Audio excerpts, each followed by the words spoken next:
So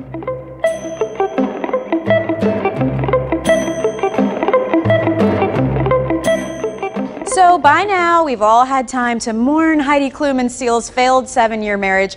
Heidi claims it was a result of Seal's anger issues, but how does this all apply to your relationship? Marriage and family therapist Dr. Jane Greer is a Galtime.com contributor who's giving us the shrink wrap on the 7-year itch. Good morning, Dr. Greer.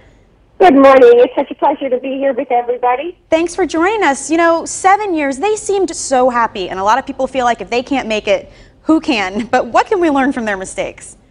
Well, that's a great question, because we see a happy couple like the two of them out and about all over town, romantic, affectionate, and it's really hard to come to terms with the fact that what goes on behind closed doors is not always happiness and fun. In fact, for so many people, what goes on behind closed doors is arguing, differences, clashing, conflict. And unfortunately, not only were Heidi and Seal the only two people who couldn't resolve their differences, but it goes on for so many people, and the anger gets out of control, builds and builds until the point where it just implodes and completely can destroy a relationship. What should you absolutely hammer out before tying the knot? I think you really have to know that you have communication in place and that you're able to talk. The fact that he was saying he was completely blindsided by her filing for divorce speaks to the lack of communication between these two. How can one person be so unhappy that they're ready to get divorced and the other person is completely in the dark about it? Family therapist Dr. Jane Greer says the key to happiness is being self-reliant and responsible. The more we live up to our own expectations, the better we feel about ourselves. And of course, the better we feel about ourselves, the happier we are, and the happier we are in our relationships.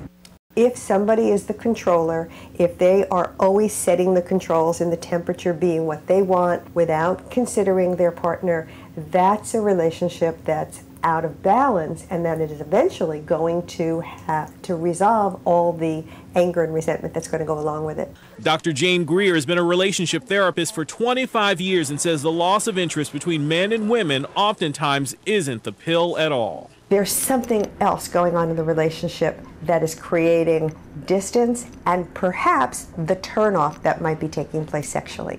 Make sure you turn things on, turn up your appearance, turn out the energy so that you're being affectionate, playful, kissing, and make sure you're doing everything that you can to bring the spark back so that the relationship isn't stale and it's not the same old all the time. Couples very often do plan their rendezvous, and whether you're in the bedroom together or in separate bedrooms, as long as you're planning time to have that intimacy and create that sexual and share that sexual energy, you'll be fine. There's no denying women's love of shoes. Psychologist Jane Greer says it's practically in our DNA. Shoes are the fairy tale come true for women. It's the Cinderella slipper. And it makes you feel connected to your inner sexy self. It transports you to being the woman that you always wanted to be and that you carry around inside you.